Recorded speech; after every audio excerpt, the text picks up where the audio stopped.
Prašau, tavo espresso macchiato. Tikiuosi, kad tinkamai padariau. Palauk, aš dar vieną dalyką pamiršau. Jeigu susilauksim vaikų, tai jiems reikės daryti valgyti. Aš nemoku, nieko nemoku. Tas ir duoda laimės pojūtį. Tai jeigu pradėsi gailėti savęs, tu kiekvieną mielą minutę rasi dėl ko. Kam to reikia? Vasaros. Kiek, kokie 18 vasarų tu turi, kai pagalvoji tokia perspektyvai. Tai vat būk čia ir dabar ir tu pagalvoji, kad tu šiuo metu kuri prisiminimus Biblijai. 365 kartus yra parašyta, nebijok, tai ne veltui, kiekvienai dienai po vieną. Nebijok, gyven. Aš tave šiandien vaišinsiu savo keptais brownie sausainiais. Ojei, Prašau, praleidžiu tave priekim. Nu kur, Liucina, pakalbėsim ir tada aš labai su mielu noru tave pavaišinsiu. Jo, žinai, tas šaltasis sezonas, tai kaip sakant, reikia šildytis. Reikia šildytis fainais dalykais. Tai va. Oi, kaip gerai, kad vis dar prisimenu, kokią tu kavą mėgsti. Jau, žinai, bent su vienu dalyku pataikiau. Labai gerai. Ačiū tau labai, kad atvažiavai, labai džiaugiuosi. Žinai, tu įėjai ir iš karto atrodo skamba juoku, žinai, visi namai. Tokia gera pakili nuotaika, tokia, žinai. Tai labai tau ačiū. Žinok, kai ruošiausi mūsų susitikimui ir mūsų pokalbį, tai pasiskaitinėjau, pasižiūrinėjau visokių tokių dalykų ir, žinok, radau vieną tokią citatą, kurią tu pati pasidalinai. Ir galvoju, Dieve, čia kito žmogaus citata, bet kaip ji man apie tave sako. Tarsi apibūdina tave, aš netgi perskaitysiu, čia yra Gyčio padegimo, jeigu taisyklingai ištarsiu pavardę. Žmogui visišką pasitenkinimą sukelia tik kūryba. Ir nesvarbu, ką kuri. Spektaklį, visgi megztinį ar augini vaiką. Tai man labai apie tave, žinok, yra. Tikrai. Taip. Tai aišku, ir apie vaikų auginimą, nes Eglė, esi nepaprastai šviesus žmogus, nepaprastai graži moteris visomis prasmėmis, tiek vidumi, tiek išorė. Tavo šypsena yra tokia kerinti, kad iš milijono tiesiog pastebėtum, nes jinai šviestų netgi Times Square, žinai, New York'e. Esi net 3 vaikų mama. Labai temperamentingo vyro žmona. Aš manau, kad nereta pagalvoja, kaipgi tau pavyksta jo tą temperamentą, žinai, taip kažkaip suvaldyti, o gal ir nevaldyti, gal tiesiog, žinai, prisitaikyti gyvenime. Ir esi odontologė, bet tuo pačiu be galo kūrybiška moteris. Ir žinok, turėsiu su to susijusi tau ne vieną klausimą, nes kažkaip mano pajautimas apie tave yra vienoks, pažiūrėsim, ar jisai pasitvirtins šiandien. Tai, Eglė, koks vaikas tu buvai, tu man papasakok. Labai man įdomu. O, labai gera. Labai gera. Tas patogusis vaikas? Jo, ir tokias nuotraukas iš vaikystės sėdžiu prie medinio namo, tokių senovinių durų. Ir tokia kaip rūpintojėlis, žinai. Mano net šukuosenas, tokios sušukuotas ant šaniuko. Man atrodo, man mama kartais supindavo tokį vainikėlį aplinkui ir jisai likdavo. Nu, ypač pas močiutę, paskui, kai nakvodavau, močiutė sako, neišardyk, nes paskui nemokėsiu supinti. Tai tokia pasišiaušus biški, bet su tuo vainikėliu. Su vainikėliu. Ant galvos. Tas geras vaikas. Nu jo, kažkaip. Ir aišku, paskui tu ten nori truputį galbūt kitoks, pamatai, kokių variantų būna kieme ir gal jiem labiau ten sekasi kažkokią žemę žaisti ar dar kažką, žinai. Tai būni papiktėjai, pasidarai, paskui vėl sugrįžti, kad tau nepavyksta. O tavyje, man atrodo, aš taip neišeilės, žinai, kažkaip galvoju irgi nechronologiškai tau tos klausimus turbūt užduosiu, bet būtent tą ir tu paminėjai, kad, nu tai taip papiktėjai, tarsi prisitaikai prie ten, žinai, ar aplinkos, ar kažko ir paskui supranti, nu vis dėlto aš tai kitokia, ar ne? Tai, žinok, mano klausimas yra apie tavo odontologijos profesiją. Pradėsiu nuo to, kad kiek buvo tame tavo sprendimo pasirinkti šitą profesiją, o kiek vis dėlto tu manai, kad buvo išorinės aplinkos įtakos? Gal ar tave paskatino? Jo. Šiaip toks geras klausimas, kurį aš vis karts nuo karto pati savo užduodu. Ir labai, nu kaip pasakyti, man pačiai įdomu, nes kad gydytoja būsiu, tai man atrodo, žinai, gal kiekvieno vaiko čia stadija. Žinai, žaidžiam gydymą, mano visi vaikai gydytojai. Tai čia, žinai, ir kažkaip nieko naujo tame. Tai mano tėtis dailininkas, tai aš dailininkė kažkaip tai natūraliai jau buvau. Tai man atrodo, aš visą vaikystę tą dailininkę pabuvau, nu tai jau dabar laikas mamos dar tą liniją paimti, dar to pačiu, kad man ir patiko ten žaisti, visą kitą. Bet kad jau taip labai ryškiai, aš ten tą mediciną, kad ten jau man jau degė akis, ten jau negalėjau gyventi, taip nebuvo. Tai paskui kažkaip tai žinai, man norėjosi kažkokių kūrybinių specialybių, aš netgi norėjau į aktorystę stoti. O, wow.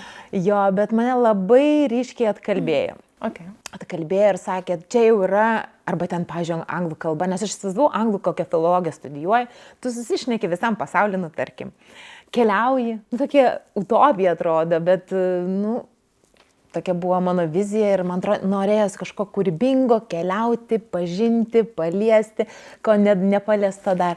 Tai man norės tokių specialybių. Dar troleibuso vairuotoja, tai man atrodė irgi. Čia irgi prie kelionė. Vaikui. Jau ta troleibuso vairuotoja, tokiam sovietiniam vaikui jau atrodo keliautoja. Ar žino maršrutą. Ir dar tie ūsai krentantis. Jo. Man tai labiausiai patikdavo ten, kaip jie įsirengdavo savo kabiną. Visas kambarys. Ir tas vairavimas. Ir aš stovėdavo ten prie to, žinai, dar tik tai štangutė tokia būdavo, kai kurie užsitverdavo, tai ten netai patikdavo, dar lango negalėdavo džibinė. Bet prie to štangutės ir apžiūri, čia tas linksi galva, čia, kokia medžiaga įdomi, kažkur keliau. Ir jau kvepėjo nuotykiais, ta visa kabina troleibuso vairuotoja. Ne, tai žodžiu, bet paskui tave pastato ant žemės gyvenimas, mama sako, reikia vis dėlto, specialybę rimtos, ne šiaip sau. Ir tuo metu buvo populiariausias teisė arba medicina. Teisė tai visai ne mano. Draugiai stojo, užteko pliusą padėjo. Ekonomika, tai tada medicina. Ir žinai, aš taip galvoju, Dieve, mokytis čia 15 metų. Atrodo kosmosas, man kažkaip norisi daugiau apčiupiamų dalykų. Tada patekau pas tokią nuostabią gydytoją, mamos draugę ir aš pamačiau, kad odontologija yra tokia įdomi specialybė.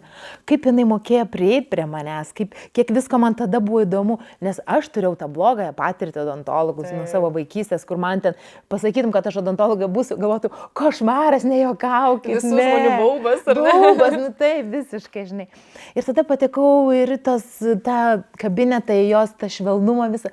Man atrodo, čia pasaka. Dieve, kaip gražu. Ir dar tada buvo Žalgiris atsinaujinęs toksai. Ir sako, čia galima, paskui ateity, ir mokytis. Ir man tada taip atrodė, čia turbūt, toks, turbūt taip ir vedimas ir atsirado gal. Tai ir tikrai viskas atrodė, čia eini, kur tau visai įdomu, tokia kvepia įdomumo, ar ne, nuotykių. Kažko. Ir plus man medicina šiaip pati labai įdomu, tai yra apie mus, apie kiekvieną iš mūsų, kaip ten kas veikia, susijungia. Man mokslai buvo be galo įdomus, be galo, tikrai. Ir dirbau nemažai, Aš, ta prasme, aš viską, ką dariau, man labai faina buvo. Ir gal gerai, kai aš gal toks žmogus, toks lankstus, žinai, man pasako, tau čia bus gerai. Ir aš patikiu, ir aš einu, kur gerai, žinai, dar tėvai sako, jie žino. Bet gal taip savo norų, jeigu būtum toks jau brandus žmogus 10 metų, gerai, jau paskui 16-18, aš gal ir nebūčiau tos ryties, taip drąsiai nusprendus ir nuėjus. O kiek laiko dirbai jau grinai? Odontologė. Irgi kartais pagalvoju, paskui pamirštu, man atrodo apie 12 metų. Oho, tai netrumpai.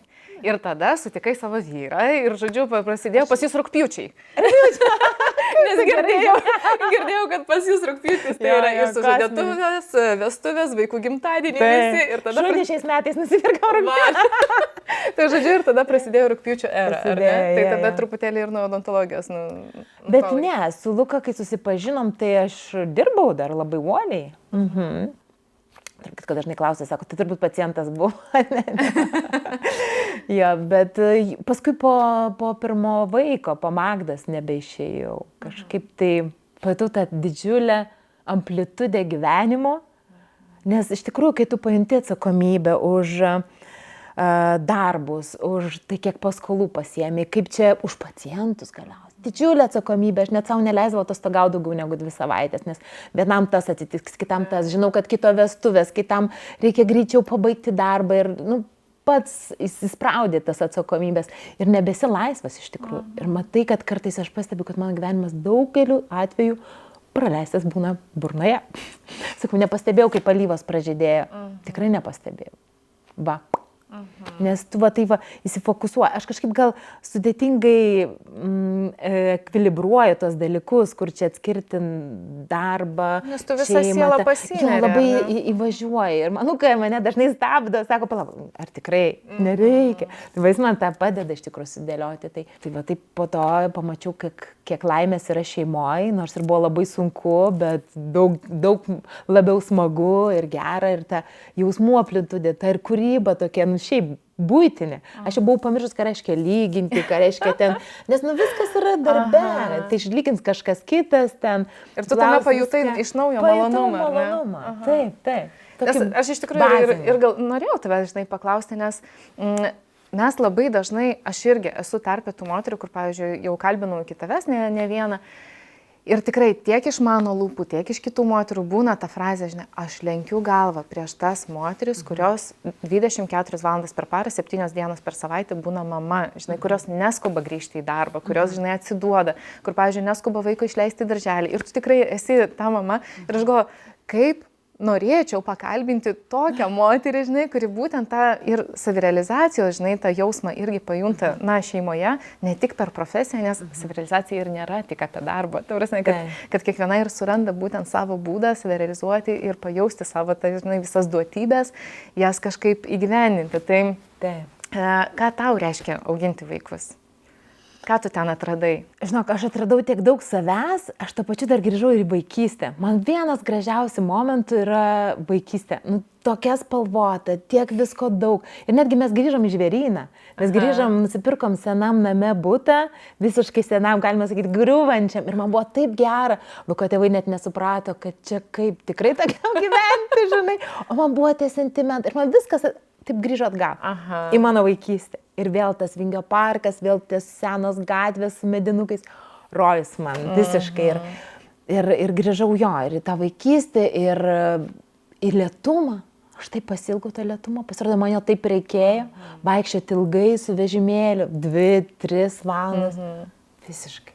O tavo vaikai buvo labiau tie ramus, ar tie, kur labiau, skirtingai, įvairiai?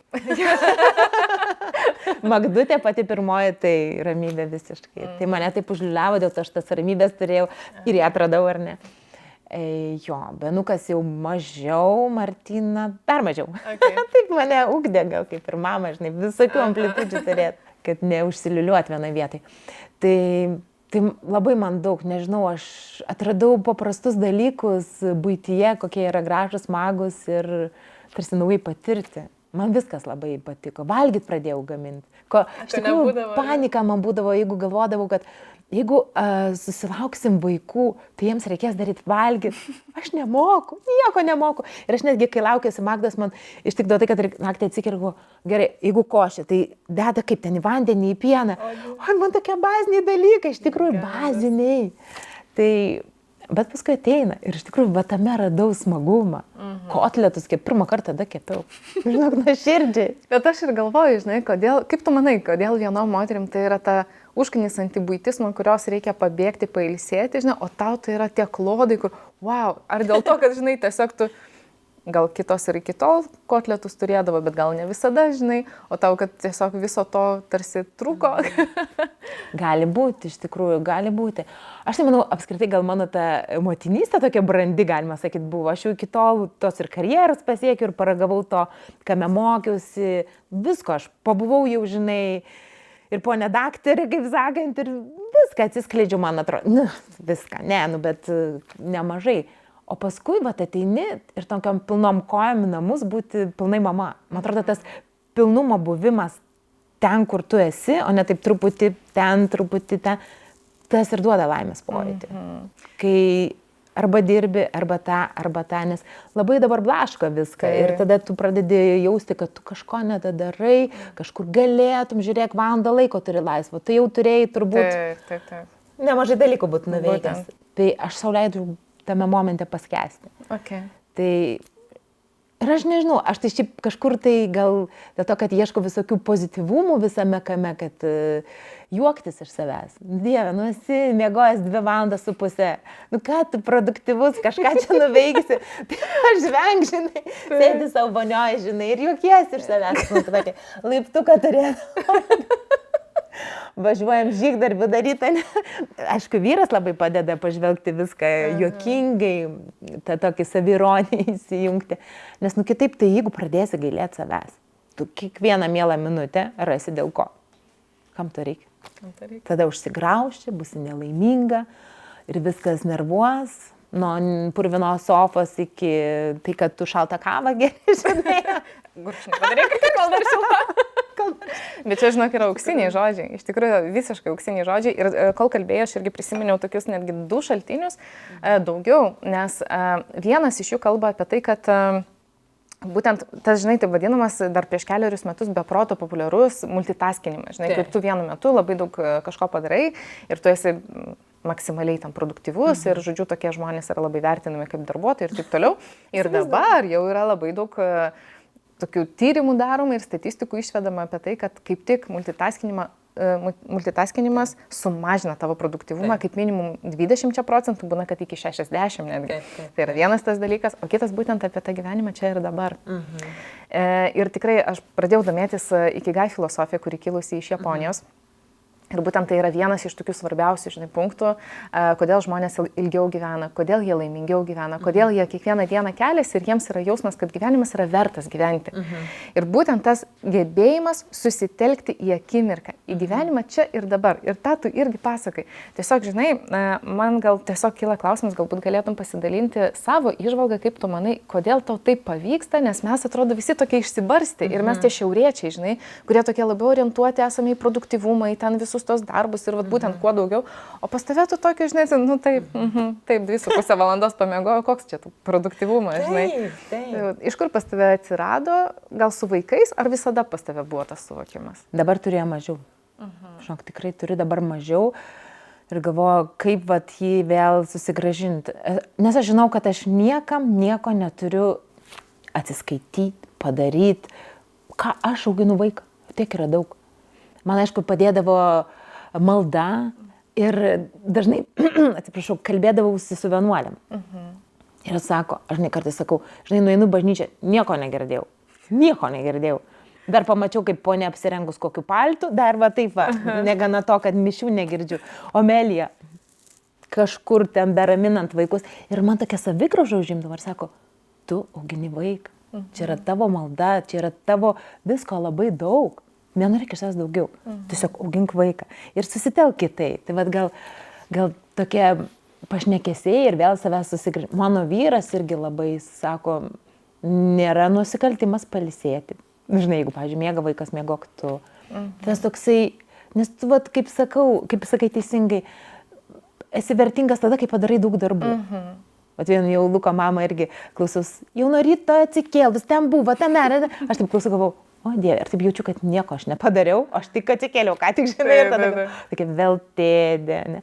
Bet čia gal, žinai, kitokie žmonės, bet aš matau, kad aš esu toks žmogus, jeigu aš labai daug dalykų darysiu, kurios realiai va dabar pradedu tai daryti ir suprasti, kaip man nesiseka. Kaip kažkur skaičiau, yra fenomenas pavadintas New Yorko barmenės fenomenu, kad sako, pradedant dirbti barmenėm, ar tai padavėjom, tiksliai, padavėjom, nes barmenės prie baro. Tu eidamas nuo vieno staliuko, praeini pro kitą, nurenki stalą, čia paklausi, ar jums jau atnešė, o kitam ką užsisakysit. Ir tu jau nueini tenais į savo darbo zoną, jau žinodamas 3 užduotis. Taip. Ir esi tobulas, nes jau 3 žmonės aptarnavai. Ir jau čia, ir mes tą darom. Einam į pieno į parduotuvę, pasižiūrėk, tualetinio popieriaus reikia, baigėsi ten koks nors dantų pasta, o tu į pieno. Tai va ir naik to pieno, o mes galvojam, nueisi pieno, grįšis, reikės to tualetinio. Optimizavimas ar ne viso to laiko. Pats save optimizuoti, tai va pagauti to nedaryti. Ir tiek to. Ir vis tiek dalykai pasidaro. Ir nieko netrūksta. Ir vaikai laimingesni. Bet reikia va tą įsijungti kiekvieną dieną, kaip aš sakau, pajudinti tą status quo, kuriame tu esi. Pakvešinuok, kame svarbumas yra. Kad tu čia daug dalykų padarei, tada jau matai tą patį inerciją vakare ant vaikų. Kiek namų darbų tau reikia, kaip tu gyveni, tu supratai, kad tu negirdėjai, ką pasakei. Jo. Ir man dar labai patinka migdyti vaikus ir jie miega ilgai, neužmiega ilgai, nes jie tada dar papasakoja. O tada, kai jau supranti, kai jau nurimsta viskas, ir pradeda šnekėti su tam. Ir tada norėtų sakyti, šiaip miegam, bet aš tą klausau, nes jie tik tada pradeda šnekėti. Nes supranta, kad ir mama nurimsta tada. Nes jeigu tik įsėdusi mašiną pradėsi klausti, kaip sekės, kaip diena, jie sakys gerai, aš sakysiu gerai ir važiuoja. Bet čia ne pokalbis. Tai vat, kaip vaikai pajunta irgi, kada šnekėti su tavimi. Labai jie viską jaučia. Kada tu pats priimt gali informaciją. Ir iš tikrųjų aš galvoju, žinai, tu esi 3 vaikų mama, kas man yra iš vis nerealus dalykas, žinai, jau kažkaip su vienu yra įdomu, o žinai, su 3, bet iš tikrųjų ir reikia, žinai, tos mamos, kuri neišprotėjusi, žinai, kur iš principo labai dažnai mes kalbame apie tai, kad mamos išdalina save, žinai, tai va turint 3 vaikus, ar neturint ir šeimos tą visą ūkį, žinai, galų gale ir jūsų studijos visi reikalai, vis tiek tai galbūt tai nėra tiesiogiai tavo darbas, kad tu nueini tam tikrą darbų valandų skaičių atidirbi, žinai, fiziškai, bet tu visame tame esi, ten, žinai, tavęs tikrai yra daug, nes tai yra jūsų šeimos visas tas verslas. Tai kaip savęs neišdalinti, o išdalinus susirinkti? Jo, aš irgi šitą dažnai savęs pagalvosiu, bet pagauti save. Aš gaudau grinai save, nes juntu, kai bėgu namuose kartais. Kur tu čia bėgi? Nueite. Bet Vilnius iš tikrųjų, kaip man vienas pažįstamas sako, yra diagnozė. Bet yra tame tiesos. Nori, nenori, žinai. Arba kai Vilniaus pokerį buvau mo muziejuje, ten irgi, žinai, pasakyta, kad mes Vilniečiai tarsi turime kortas rankose, turim sudėtą kažkokią figūrą. Matom, kad nesigauna, bet vis tiek bandom, dėliojam. Tai aš kartu taip kasdienybėj save pajuntu, dėlioji tą. Nesusidės visada. Tikrai. Ir čia tu ne dėl kažko gyveni, bet esmė, kas tau yra svarbu, pasistatyk vėl, žinai. Kokį kalną tas kopėčias atremi. Laimingus vaikus nori, neišprotėjusius. Nori ramybės aplinkui, kad jaustum vieni kitus, tam branduolį laikyti, tai tada ir tu pats neišsilakstyk, ne? Aš pašnekėsi su savim, nes aš irgi lygiai taip pat išsibarstau. Dar vyras vadėlės pristabdo, aš jam tada, žinai, vienas kitam, matai va. Bet čia irgi, žinai, gal yra svarbu, nes aš taip įsivaizduoju, aš gal turbūt jau per savo patirtį kalbu, nes kartais pati turbūt tą pajuntu, nors atrodo, kad išorė nespaudžia, kaip ir irgi sako, tai prilėkim, taigi vaiką augini ir ten dar kažkokius dalykus, bet būtent gal ir tas Vilniaus sindromas, gal tai, žinai, kartais pagauni ir tą žiurkių lenktynių sindromą, žinai, kad visi čia kažką daro ir ten ir dirba, ir uždirba, ir ten ir taip toliau, žinai. Bet va tas pajautimas saugumo, turbūt ir to finansinio, ir visokio kokio, žinai, kad tu gali sau leisti pristabdyti, kad niekur, ta prasme, nieko blogo nenutiks, nes galų gale tai yra tik tam keliari metai iš viso tavo didelio ilgo gyvenimo. Ar ne? Arba, pavyzdžiui, tiek nedaug metų, kiek vaikai auga su tavim. Nelabai greitai eina, ne? Vasaros, kiek, kokia 18 vasarų tu turi, kaip pagalvoji tokia perspektyvai. Tai būk čia ir dabar ir tu pagalvoji, kad tu šiuo metu kuri prisiminimus, kuri tą kasdienybę džiaugsmą, kokie paskui nešėsi savo šeimas, kur mama lakstė, bėgioja, nes šiek tiek gyvena už miesto, tai tada ilgiau važiuoti, anksčiau keltis, tada labiau skubėt. Ir kas? Ir tada atskubė, kaip sakant, kaip mano Anyta, atskubė prie jūros, tai dabar paskubam pabūt, nes jau skubam valgyti. Tai tiek. Žinai, kad buvau, kai man padėjo vaikus prižiūrėti Anyta prie jūros, paskui sakau, aš gal kaip nors pati, nes vardu, kad mūsų labai skirtingi tie tokie judėjimai. Tai irgi gal pajusti ir žmonės, kurie tave skubina. Tai iš tikrųjų, aš pagalvojau, Vilniuje, nežinau, aš Vilniuje gyvenu, tai už tą galiu atsakyti, visi tave skubina. Gatvėje, jeigu užsidega žalia šviesa ir tu per kažkurią milisekundės dalį nesureaguoja paspausti akceleratorius, tau pipsena. Taip. Pardavėjos, aš nespėju, jos pipsena greičiau negu aš dedu tas prekes. Kosmosas. Jeigu kažkokia juodkrantį, aš su kasininkė dar keletą žodžių gali persimesti, papasakos ten kažką, kai jau įsigyveni, jau pajunti tą kaimukų gyvenimą. Italijoje lygiai taip pat. Jie greit dirba, bet dar tu įdomus esi, dar tu susišneki, receptukais pasidalini. Čia greit, ir aš jaučiuosi laik pralaimėjus. Čia kitas jau eina, pas mane dar vienas krepšys. Jaučiuosi pralaimėjusi. Tas laiko lenktynės, ar ne, kad visi greičiau. Pipsena ir čia pip. Man kartais ta tokia, vaikai padėkit. Maišau nėra. Ar aš gerai suprantu, kad lėtumas ir tas būtent gyvenimas čia ir dabar yra viena didžiausių tavo vertybių, kurią tu vadovaujasi kiekvieną dieną ir prie kurios turbūt stengiasi kuo dažniau sugrįžti. Ir dėkingumas. Dėkingumas. Kad nepamiršt padėkoti už tai, kiek įvyko tą dieną. Nes jeigu tu pagalvosi, kad čia eiliniai pusryčiai, eilinis važiavimas į mokyklą ar tavo ten kažkoks eilinis laikas sau, tarkim, ne, tai tas ypatingas. Ir tą labai pabrėž, nes vakare, kai meldžiame su šeima, tai gali tą patį kartuoti, nes yra už ką. Ir tu turi to nepamiršti. Vat, kad tai yra dovana visą tai, ką tu turėjai. Bet grinai jūs turite tą tradiciją ir melstis ir prieš miegą, bet ir rytais, ar ne? Kažkaip aš kažkur girdėjau, kad Luka lyg ir sakė, kad kol važiuoja į darželius, į mokyklas, tai irgi yra, ar ne? Mes anksčiau turėdavom netgi vietą, kad kol dar nebūdavo toks gajus tas tradicija, tai kad jau privažiuojam šitą Lubinų pievą, nes ten visą laiką Lubinų labai daug, tada visi vaikai Lubinų pieva, nu ir žinom, ką reikia, žinai. Arba ten viena vietai kapinės yra, nes skirtingi keliai. Ir visuose keliuose, kuriuose važiuom, nes aš labai mėgstu keisti kelius, kad tokia irgi nebūtų nuobodu. Taip. Tai visuose keliuose mes turim taškus, kuriuose ta malda vyksta. Ir tokia tarsi primena tave. Tai. O kaip tas atsirado? Nuo ko iš jūsų, kaip jūs priėjote to, kad norite įdiegti vaikams būtent tokį dalyką, žinai, kad tokią tradiciją įvesti? Maldos. Kad mes, žinai, aš kai susitikau su Luka, man buvo periodas, kai nevaikščiau bažnyčią. Aš tikėjau visą laiką, bet buvau truputėlį konflikto zonai pati su savim, su santykiu su bažnyčia pačia. Ir man, buvo toksai momentas, įsivaizduok, Luka pat atsikelia ryte ir eina į bažnyčią. Ir aš tada sakau, žinai, Luka, einam kartu. Jis nieko nespyrė. Čia tu ką, netiki. Kaip tu tikėjai ant sofkutė sėdi ir tikėjai, ne? Ta prasme, jis galėjo ką nors, ne? Tarkim. Bet niekad nebuvo. Bet priėjo iki to, kad aš pati paprašiau eiti kartu. Ir vėl grįžome į bažnyčią. Tai mums dar prieš susitokiant, kai draugavom. Ir jis vieną kartą man į pasimatymą sako, kviečiu tave į pasimatymą 2 nakties.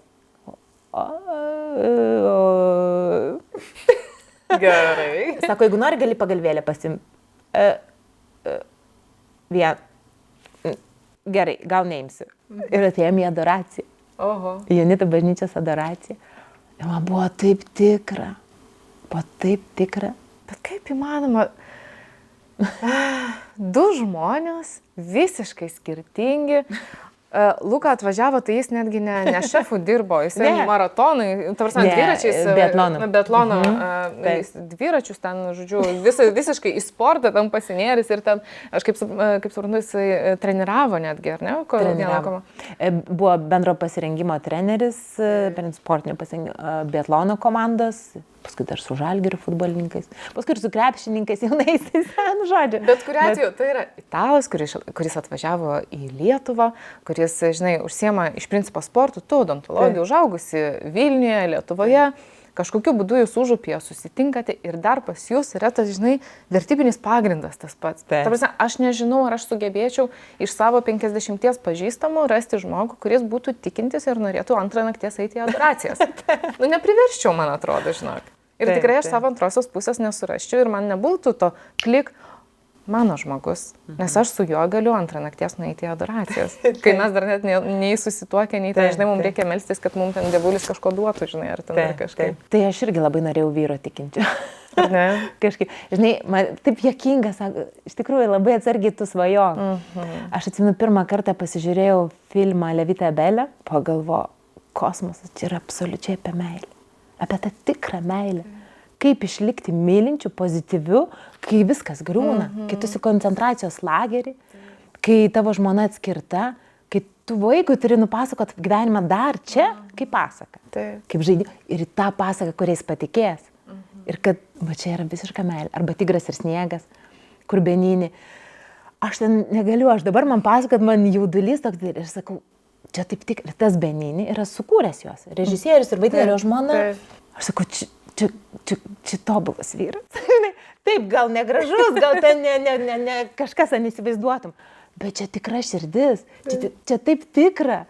Aš sakau, Dieve, aš norėčiau kažką tokio, kad būtų tai nuostabu, bet man dar ir neblogas vyras ir gražus. Nes aš ir galvoju, tu čia kažkaip privesi prie to, kad...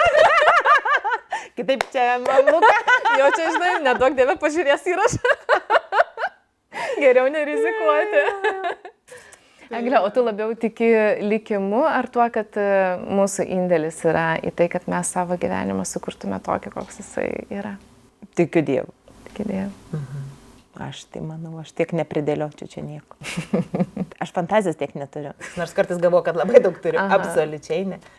Tie keliai, kokie atsiranda mūsų gyvenimuose. Niekada. O grįžtant prie tų kelių ir grįžtant prie odontologijos ir tavo meniškos sielos, apie ką aš užsiminiau pokalbio pradžioje, žinai. Ir kažkaip aš, kai ruošiausi, skaičiau daug tavo tekstų, žinai, kuriais tu dalinais, nors tu sakai, kad tu tokia tarsi nejaukiai jautiesi socialiniuose tinkluose, bet tu esi iš tų žmonių, kur jaukiai parašo, tai taip labai taikliai, žinai, kur dabar tikrai tokie paliečiantis tavo žodžiai būna. Ir daug tokių gyvenimiškų tiesų tu palieti, kurios galbūt mes bėgdami, skirtingai negu tu ir nepagalvojam arba, žinai, neužfiksuojam. Ir aš skubu. Bet sugebi sustoti bent jau arba prilietinti, žinai. Čia kaip Münchhausenas tave už čiupros paėmė, iškeli iš tos kasdienybės liūną ir sakai, tu čia nori, tau čia reikia. Ir atgal pastatai. Bet reikia čiupti ir kelti virš. Prie šito grįšiu, jo, nes man labai įdomu, kaip tu tą darai, žinai, ar tau reikia kažkokios, iš karto paklausiu, ar tau reikia kažkokios erdvės, ar tau, va taip gaunasi, ta savirefleksija, ar tu vis dėlto, žinai, pasidarai kavos puodelį, jauti, kad Eglė, jau tuoj čia sproksi, žinai, pasėdėk, pakvepuok, išgerk kavos ir pagalvok, kas ne taip. Ar vis dėlto tu antiek pas tavai jau yra atidirbtas tas mechanizmas, kad, žinai, čia tas. Aš žinok, toks esu žmogus. Man reikia pauzių, man reikia, žinai, kom. Tai, bet jeigu tas 5 dienos darbo yra, tai tuos 2 turi būti poilsio tikrai. Visiškai. Nes aš labai pajuntu, jeigu nepailsi. Tai tiesiog neturi, kai plauki baseinė, net ta seneliai, kurią atsistumti ir plaukti. Gal taip ir nedaro, bet aš baseinę taip darau, kaip greičiau nuplaukia. Tai man tiesiog šeštadienį, sekmadienį arba kažkokias pauzes, neblogai būtų ir savaitės metu. Bet čia yra, kada turiu. Aš sakau, aš anksčiau turėdavau galbūt sekmadienio vakarus, kai atsigulu į lovą ir tiesiog žiūriu. Žiūriu ir susidėlioju. Neplanus, ką veikti, nes tada viskas neužmigsi. Bet tai, kiek man gera, ir aš esu su savim patenkinta, bet nes, tada negali startuoti normaliai vėl. Pirmadienis vėl ta inercija, vėl nerutina, projektai kažkokie, bet kurie tave išbalansuoja. Ir aišku, būtinai tikėjimas, bažnyčia. Aš nenueinu, pavyzdžiui, kokį sekmadienį, kažkas atsitinka, aš juntu tą visą savaitę, kad nenuėjau. Aš tenais labai įsižeminu. Tu tiesiog jauti, kad tu ten gauni, ar ne, tai kokio tikrai tau labai reikia. Tas Dievo žodis, aš kaip sakau, nespėjau skaityti Bibliją, tai aš bent jau patarlių knygą atsiverčiu. Ten visą laiką tikslu, kaip mikrochirurgo peilio pjūvis. Tau čia reikia pabraukti. Tai iš tikrųjų ir norėjau grįžti prie to, žinai, tavo ir tikėjimo likimu, ir gyvenimu, nes iš tikrųjų tai, kaip susidėliojo tavo gyvenimas, čia irgi toks tarsi Dievo pirštas, ar ne, kad tu buvai odontologijai ir būtent dėl to, kad tavo gyvenimas susiklostė būtent su Luka, būtent dėl to, kad čia mano grinai įspūdis, žinai, tu mane pataisyk kiekvienoje vietoje, jeigu tik tai suklysi, tiesiog iš šono žvelgiančio žmogaus toks įspūdis, žinai, taip kaip susidėliojo tavo vedybinis gyvenimas, taip kaip tu tapai mama, kad būtent 3 vaikų mama, kad tu pajutai tą skonį ir tą malonumą buvimo mama, tave tarsi toks įspūdis, kad Gražina ir tau eilinį kartą pasakė, bet ne, aš tai va tokia. Taip kaip tu sakai, kad vaikystėje, žinai, kad tau buvo tas, kad prisitaikai, kaip ir su odontologija, ar ne? Ir tada tave bloškė, atgal sakė, ne, bet aš tokia. Ir iš tikrųjų tavyje, tavo tėvelis yra menininkas. Profesionalus, ar ne, kur jau menininkas iš didžiosios M raidės. Ir dabar, kai aš matau tave, man atrodo, kad tu visiškai į tėtį esi su savo kūryba, nes tu dabar pini vainikus, tame yra tie kūrybos, tu taip įdomiai apie juos pasakoji, apie kiekvieną gėlę, apie kiekvieną jos spalvą, netgi kokiu kampu jinai turi būti įpinta į vainiką. Ir tai taip yra tavo, taip natūralu ir būtent, kad pas tai tiek visos tos kūrybos atrodo gyvenime, kad va čia yra tavo tikrasis pašaukimas, žinai. O gal mes esame tai žmonės tokie, kad visko atsavie turim daug, ir kai užsistringam vienoje pozicijoje, kur ir tau pripiršta, galbūt tu baigiai ir tu tik tai tą gali daryti, ir savo neleidi kaip arklių, žinai, tos vadelės, tie, kaip jie vadinasi šon, tai tu nebepamatai galimybių. Ir aš manau, kad kai jeigu mes kiekvienas iš mūsų kažką leistumėm vis plačiau tą akiplotį atverti, padidinti, tiesiog natūraliai fiziologiškai palikti toks, koks yra, o ne savo susisiaurinant, mes visi tokie galėtume būti. Bet tam reikia žiauriai didelės drąsos. Žiauriai. Būtent, Aš jos ir neturėjau. Aš ir Ir neturiu. Bet tau pavyko.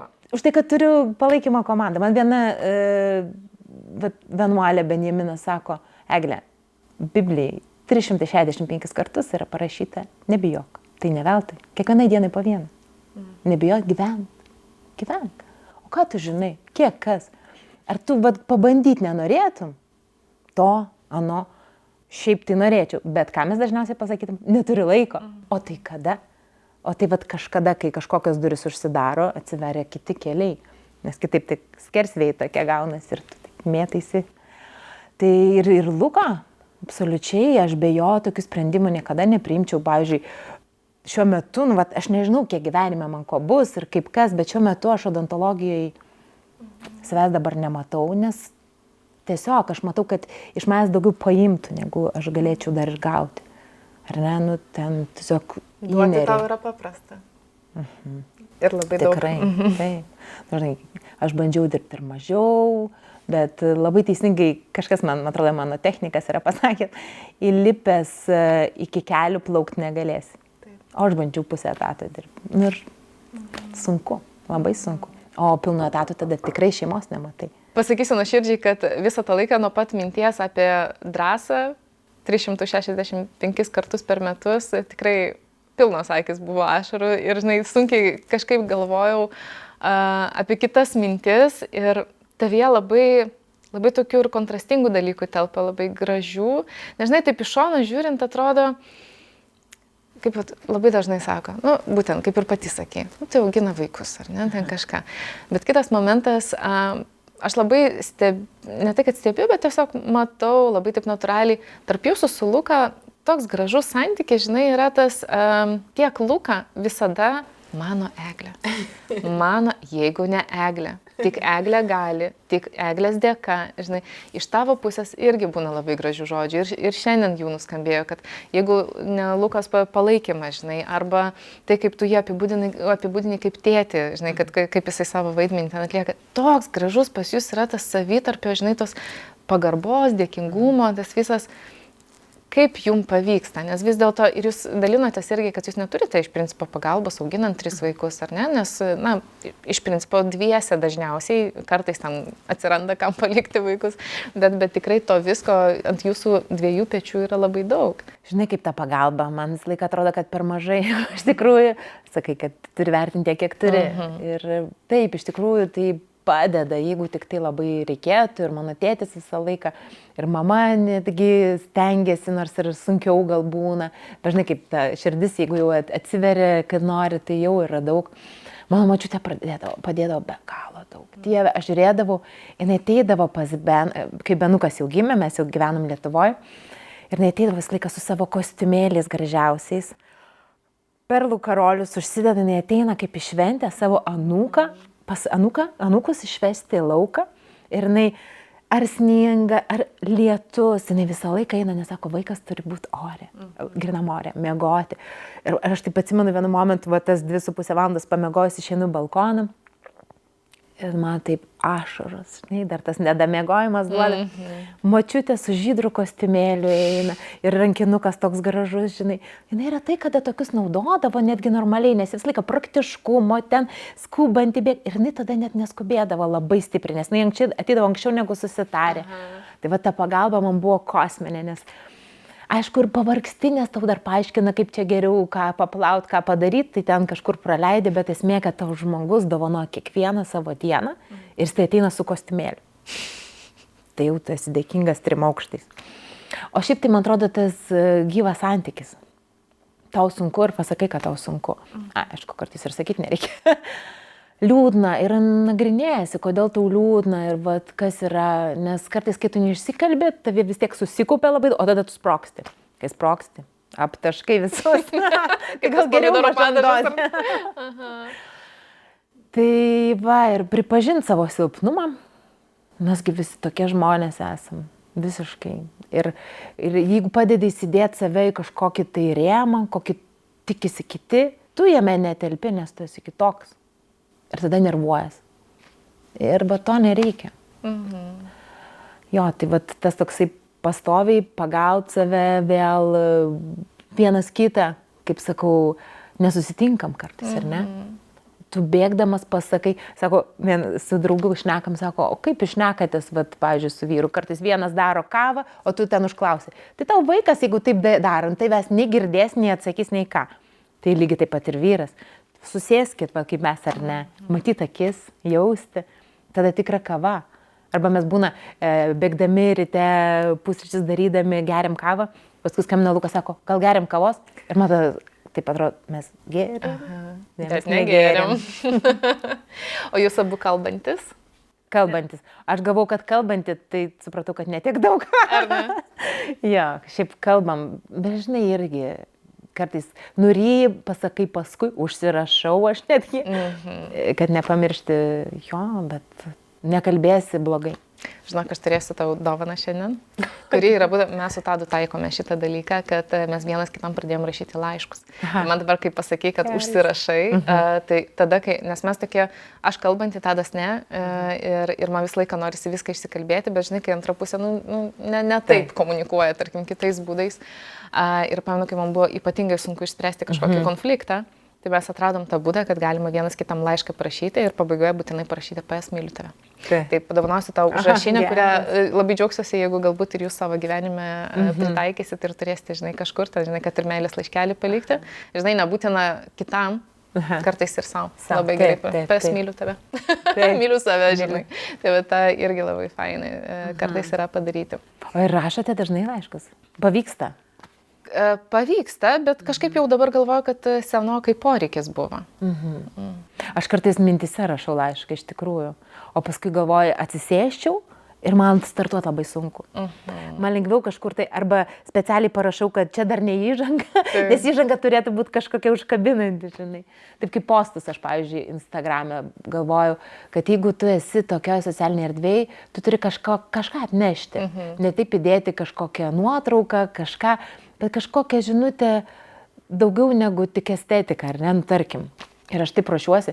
Ir žinai, bet irgi kartais galvoju, kad visi socialiniai tinklai yra didelė toksai pelkynas, kur tave įtraukia. Ir tu jau galvoji, kad tu jau koją šiaip žengsi į krantą, o ten kita liko ir tave traukia. Tai va, aš manau, gal mamom dar, kurios augino mažus vaikus, tai va, tie socialiniai tinklai, aišku, šiaip ir jau apskritai gal mums visiems, tą suvokti ryšį socialinių tinklų. Ar tau to reikia? Kiek tau to reikia? Nes ten yra liūnas, kuris įtraukia. Aš pati juntu tą su savimi, aš nesu ten dažnai, bet man vis kažkodėl atrodo, kad ten kažkas kalbina. Kažkokia šizofrenija, žinai. Tai vat, aš manau, kad jeigu aš būčiau atradus Instagramą, kai labai maži vaikai buvo, aš būčiau praradus tą irgi tą čia ir dabar jausmą. Nes jisai tave dirgina. Dirgina tas Instagramas, nes tau atrodo, kad tu kažką praleisi. Facebookas man taip to nedaro, bet Instagramas daro. Ir aš save dabar labai limituoju, užsidėjau visus limitus ir ten toks yra mano ta juodoji dėžė. Kaip savo guilty pleasure. Kartu jau skiriasi pasimėti. Kaip saldumynus, tai mes čia. Ir ribos kažkokios, tai va, aš tą pati, pagaut save. Kažkaip, kai tu kalbėjai apie tai, aš prisiminiau ne tai, kad tiesiog pagalvojau apie lūkesčius, žinai, kuriuos mes keliame savo, galbūt mes keliame kitiem ir kuriuos keliam mums. Nes kai pasakėjai apie turinį, kad tu išeini į Instagramą ir turėtum kažką duoti, žinai, ir pavyzdžiui, man tai buvo čia kelių mėnesių skirtumas, žinai, tas suvokimas, kad nereikia žmonėm tų minčių.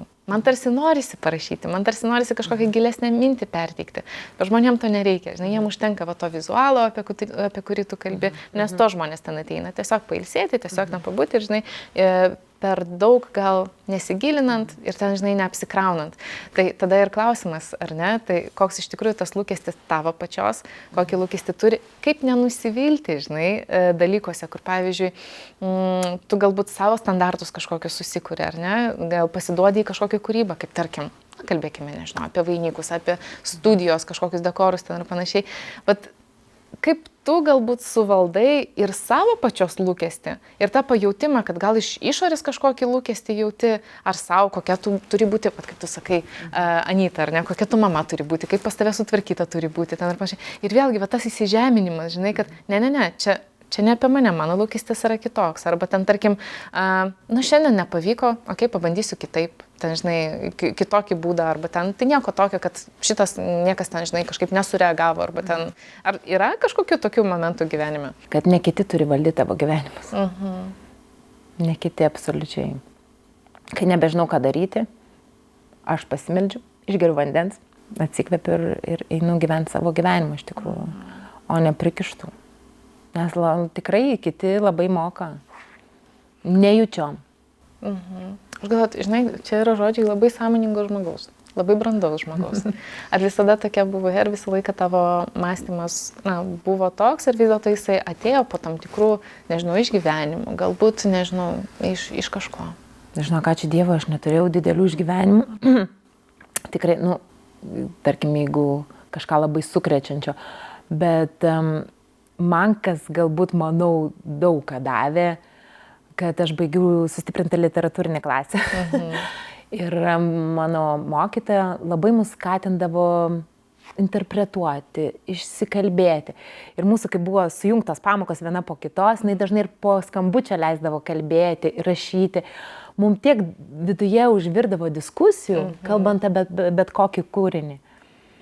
Tai va ta laisvė išmokti analizuoti kūrinio, paskui tu tai perini gyvenimą. Tai va tą savo kasdienybę, savo poreikius, kiekvieną žinutę, kokią tu neši savo pačiam pradžiai. Įdomu, kad vis tiek, žinai, kalbi su žmonėms, susipažįsti su asmenybė ir tu supranti, kad vis tiek kiekvieno žmogaus gyvenime būna bent vienas, būna kartais ir keli personažai, kurie kažkokią labai tokią, atrodo netyčia, bet labai didelę įtaką padarė. Ar ne? Čia taip kaip sako, kad kiekvienas vaikas vis tiek užaugs traumuotas, nes tu net pats nesuprasi, kurioje vietoje ir kada spėjai jį ten traumuoti ir vis tiek jis ir turės kaip psichoterapeutui papasakoti. Taip ir tie gerieji mūsų autoritetai arba tie žmonės, kurie kažkokią, žinai, pamoką gyvenime atnešė, tarsi irgi atliko tiesiog savo darbą, ar ne, taip kaip kiekvieną dieną, bet kažkokį vis tiek posūkį tavo gyvenime padaro ir labai daug duoda. Taip. Ir mano tėtis, pavyzdžiui, tokio ramumo žmogus ir jis visą laiką atrodo, kad visą laiką turi laiko, niekur neskuba. Ir man toks kosmosas tam tokiam judėjimo pasąmonį žmonėms, kad tai nesuspėsi.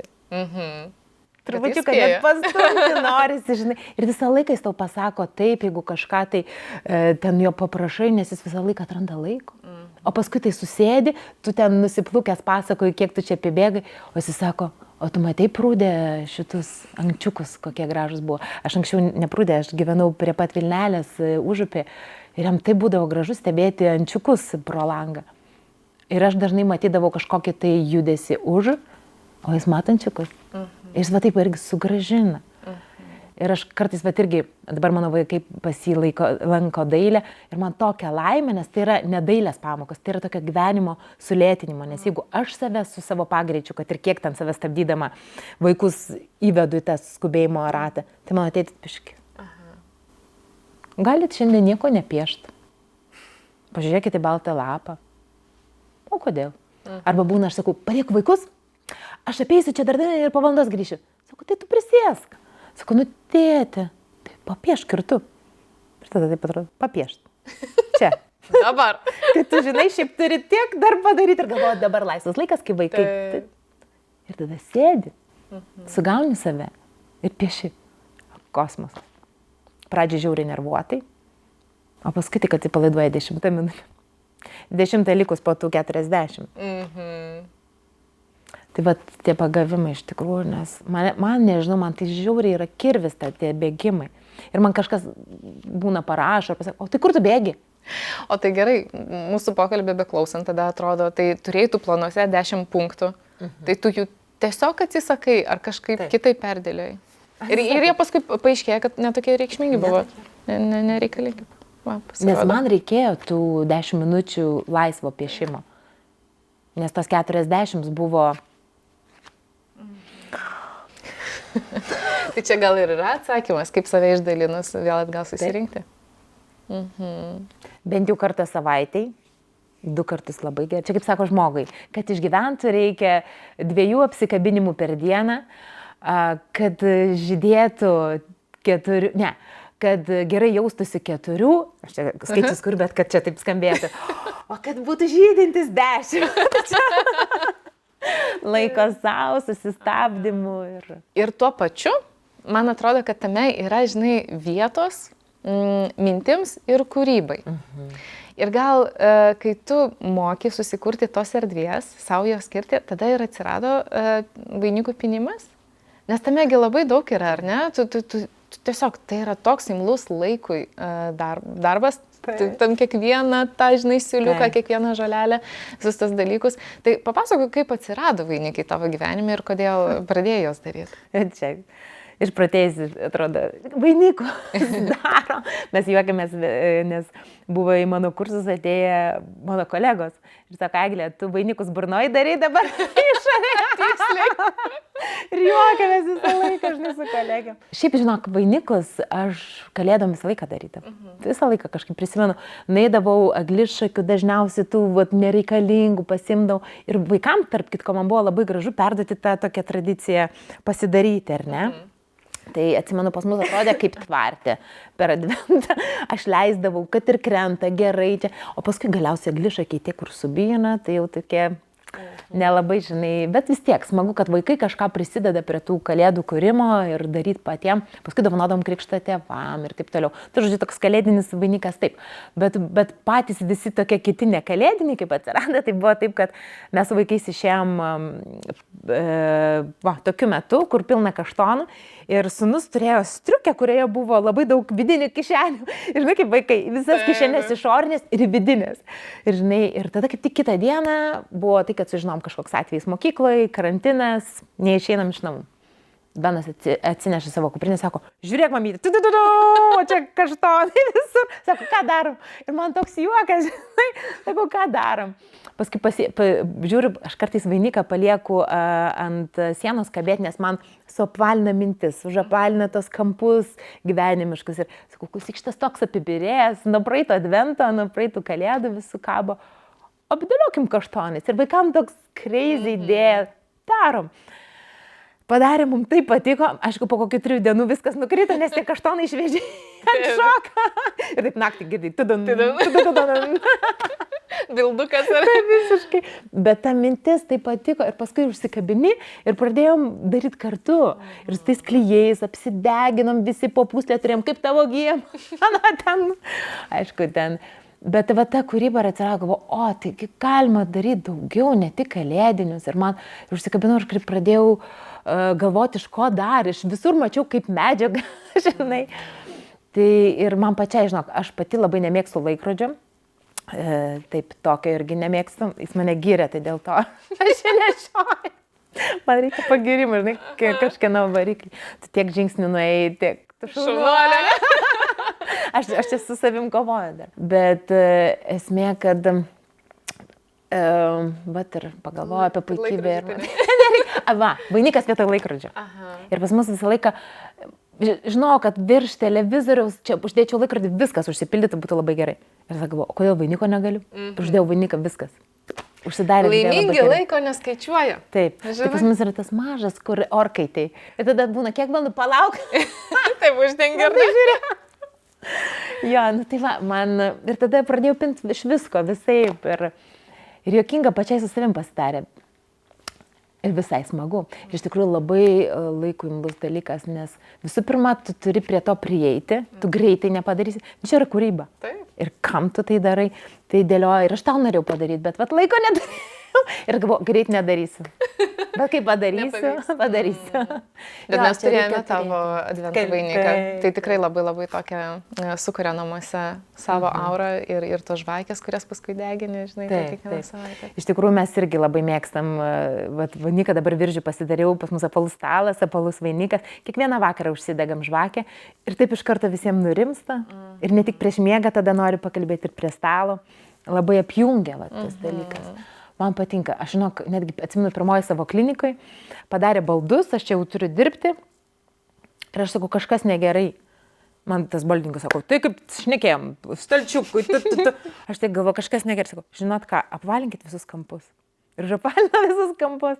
Ir man tada taip gera, čia pacientas eis, neužsigaus, čia aš su ta kėdutė važinėdama, neužsigaus, asistentė irgi. Žinok, buvo tobulai.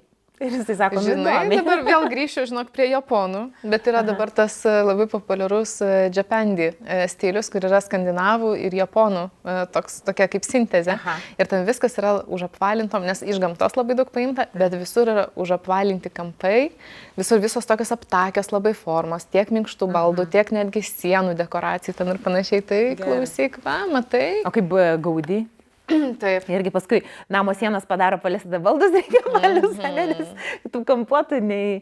O mes dažnai tose kampuotose ir gyvenam ir bandom į tos kampus įsivaryti, o mes esame apvalus. Kaip man tėtė sako, žiūrėk, kokia palaina patys. Oi, tas tėtis. Tai kokie graži. Taip. Aš atsimenu, baigiau 12 klasę, tėtis, ir aš čia su diplomu einu ir man tėtis taip žandu, sako, man žandai kaista, gal tėtė, paleisk. Žinai, taip juokinga. Bet tada einu raudonais.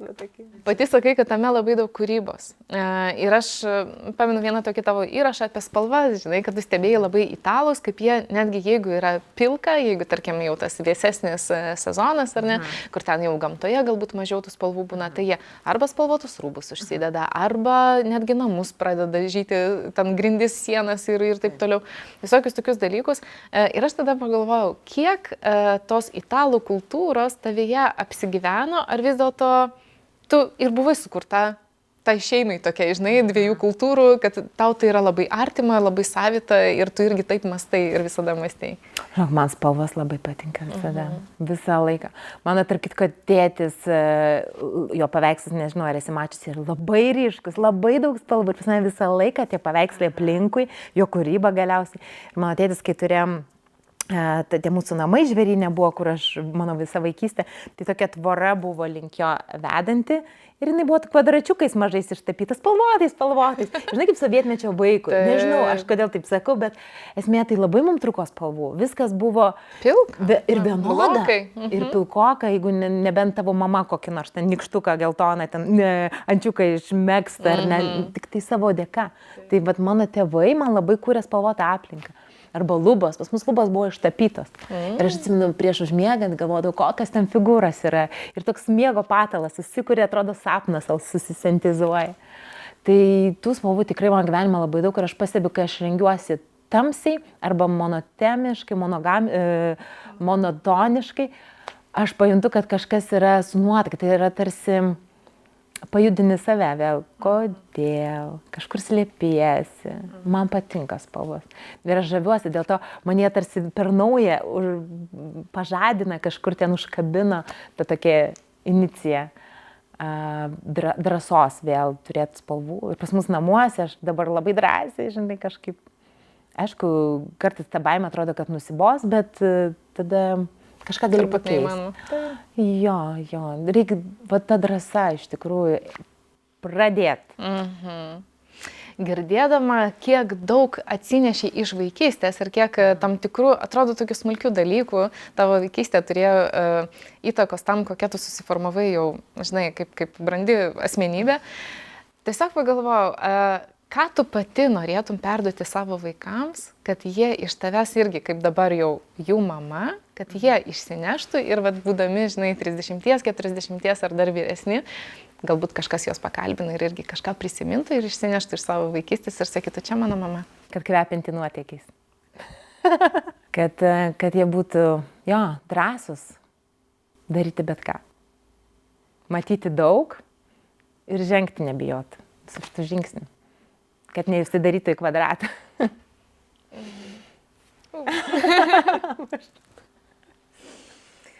Oi, kaip aš norėčiau su tavim dar 3 valandas kalbėti.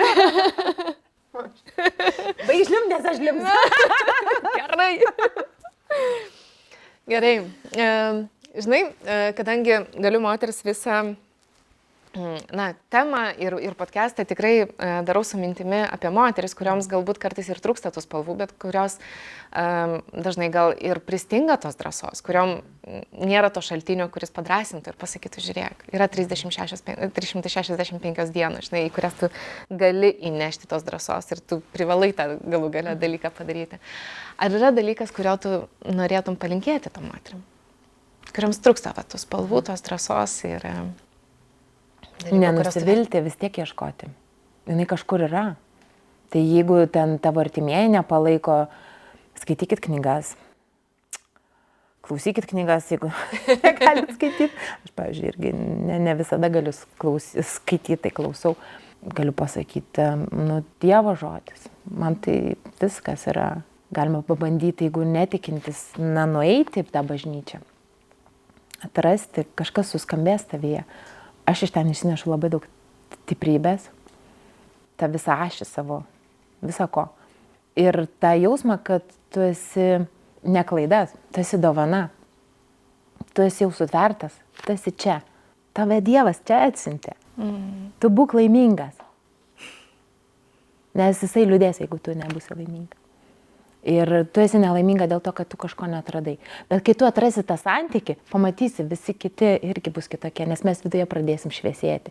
Tie visi svoriai pradės kristi nuo mūsų kaip balionas, kad skrista, ar ne, į viršų, šiek tiek tą balastą nusimėto. Tai mes visus to savo jausmus, aš negaliu, manęs niekas nepalaiko, per silpna, turim. Tai aš pati iš savęs tikrai niekada tokia nebuvau ir visą laiką tik tai Dievo pagalba iš tikrųjų. Oficialiai noriu pranešti, kad tai jautriausias ir labiausiai mane pravirkdęs pokalbis. Oi, Egle, labai džiaugiuosi, kad mūsų pokalbis yra prieš šventes, prieš Kalėdų šventes. Ir dar grįžtant gal prie tokių, žinai, labai žemiškų dalykų, ar ne? Tu kalbėjai apie tai, kad tu žinai, kad esi ašis. Tu išsineši tą savo stiprybę ir savo drąsą ir neši ją, žinai, kaip vėliava gyvenime ir jinai tau padeda tiek namuose, tiek tavo kūryboje, tiek viskame. Ar yra dalykų, kur Eglė sako, aš žinau, kad aš galiu, bet aš nenoriu. Ar leidi savo nenorėti? Taip, dabar linkstu. Gal dar ką pasakyti? Svarbiausia, kad yra. Tai žinai, kartais netgi žmonėm, kurie gal klauso tam tikro pokalbio, kartais užtenka žinoti, kad aš ne viena tokia, žinai, ir gal be tų konkrečių kažkokių pavyzdžių, bet gerai žinoti, kad turi bendraminčių ir gera girdėti mintis tų žmonių, kurie dalinasi ir tai labai stipriai įkvepia. Tai ačiū tau labai už tavo mintis, nes jos tikrai yra pasakiškai gražios. Tikrai pati deduosi ir žiūrėsiu mūsų pokalbio įrašą ne kartą ir tikrai konspektuosiuosi ir tiesiog pasidėsiu tam tikroje vietoje. Ačiū tau, Egle, tu esi visiškai nuostabi. Kad sutikai, kad skiriai laiką, kad įkvėpiai tikrai, manau, milijoną žmonių, o dabar kviečiu, aš tau pakartosiu kavos, kad jinai būtų karšta, pasivaišinti sausainiais.